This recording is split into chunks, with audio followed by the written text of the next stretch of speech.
California education officials expect at least some students to be learning from home, at least some of the time, when the new school year begins, even as the coronavirus pandemic continues, under new guidelines released Monday, June 8. "We know this is just the beginning," State Superintendent of Public Instruction Tony Thurmond said at a news conference.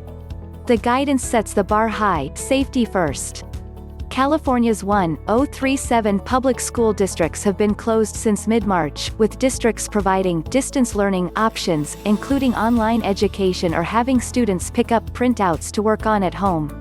On Monday, the California Department of Education released its non-binding guidelines, Stronger Together, a guidebook for the safe reopening of California's public schools, on its website. "There are lots of questions," Thurmond said Monday. "We're all working in real time to get the answers."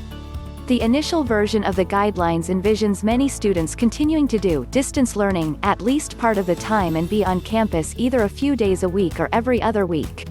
Students might also have staggered schedules to thin out the number of students in areas such as lunchrooms or playgrounds and to allow time for students to wash their hands before re-entering classrooms. Students in some schools might also stay in a single homeroom throughout the day and have teachers rotate through classrooms, and have meals served there, to cut down on the amount of time students mingle in school hallways. Right now is a critical time for districts to analyze their campuses, the footprints of their campuses, and make critical decisions about how many students they can educate with social distancing, Thurmond said. The number of students on each school bus may also need to be reduced, to allow for social distancing. Citing California's generally pleasant weather, Thurmond also said districts might look at using outdoor spaces as instruction areas.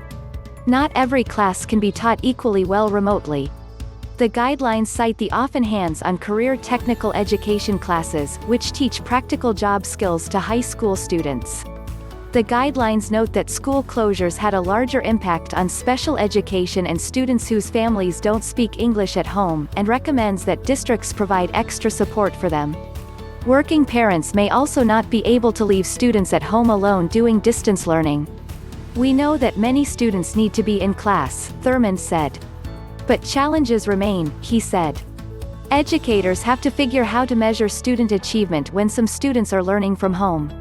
Students couldn't be penalized for their performance during distance learning this spring, something that's not expected to be true in fall."